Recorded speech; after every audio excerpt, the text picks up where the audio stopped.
Assalamualaikum warahmatullahi wabarakatuh. Bertemu kembali dengan Ibu Guru. Hari ini kita akan belajar tentang karakteristik negara-negara anggota ASEAN. Yang akan kita pelajari adalah 3 karakteristik negara anggota ASEAN yang berbeda, yaitu Laos, Singapura, dan Indonesia. Simak baik-baik ya penjelasan dari Ibu Guru. Negara Singapura. Singapura beriklim tropis, lembab dan banyak turun hujan. Mata pencarian penduduk Singapura kebanyakan adalah di sektor industri. Target oriented dan kompetisi yang cukup tinggi mengakibatkan penduduk Singapura banyak menghabiskan waktunya untuk bekerja. Letak Singapura yang strategis dalam jalur transito perdagangan dan lalu lintas laut, serta lalu lintas udara dunia, memberikan keuntungan bagi Singapura. Jalur transito menjadi sumber devisa yang sangat besar bagi negara Singapura. Penduduk Singapura kebanyakan melakukan kegiatan dalam sektor industri.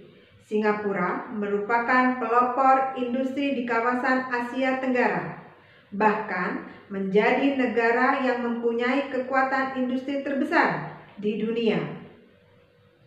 Sarana dan prasarana yang modern telah menjadi bagian dari kehidupan penduduk Singapura. Industri yang dikembangkan di negara Singapura meliputi elektronik, bahan kimia, keuangan dan perbankan, turisme, dan perdagangan. Singapura bukanlah negara yang kaya akan sumber daya alam. Oleh karena itu, Singapura mengembangkan negaranya pada sektor industri, perdagangan, dan pariwisata. Hampir semua daerah di Singapura dimanfaatkan untuk dunia pariwisata, sehingga mampu mendongkrak perekonomiannya.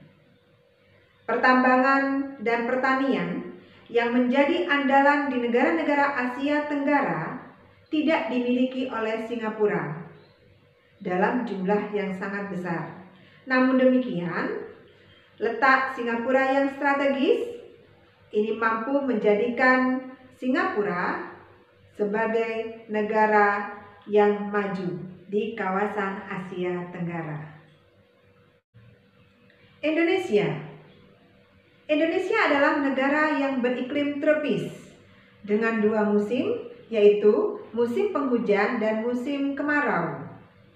Indonesia adalah negara kepulauan terbesar di dunia. Indonesia terletak di persilangan 2 benua dan 2 samudra. Indonesia merupakan daerah pertemuan antara 2 deretan pegunungan, yaitu Sirkum Pasifik dan Sirkum Mediterania. Selain itu, Indonesia juga merupakan pertemuan antara lempeng Asia, Indo-Australia, dan lempeng Samudra Pasifik. Akibatnya, Indonesia dikelompokkan sebagai negara yang labil, memiliki banyak gunung berapi, dan sering terjadi gempa, baik gempa tektonik maupun gempa vulkanik.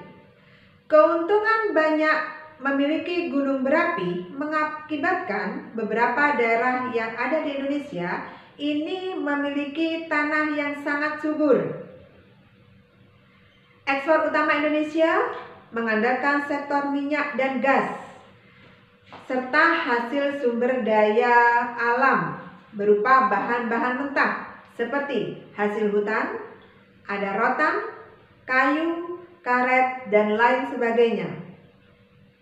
Kemudian Indonesia juga melakukan kegiatan ekspor di bidang tekstil, serta hasil pertanian, tak lupa hasil perikanan dan perkebunan. Adapun impor utamanya berupa bahan-bahan kimia, kemudian alat-alat elektronik, dan bahan pekakas industri.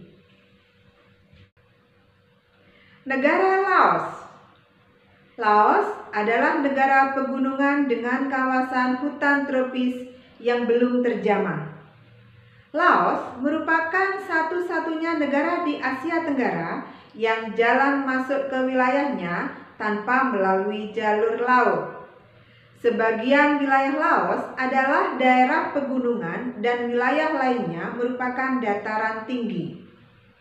Pertanian merupakan kegiatan ekonomi yang menyerap lebih dari 72% tenaga kerja.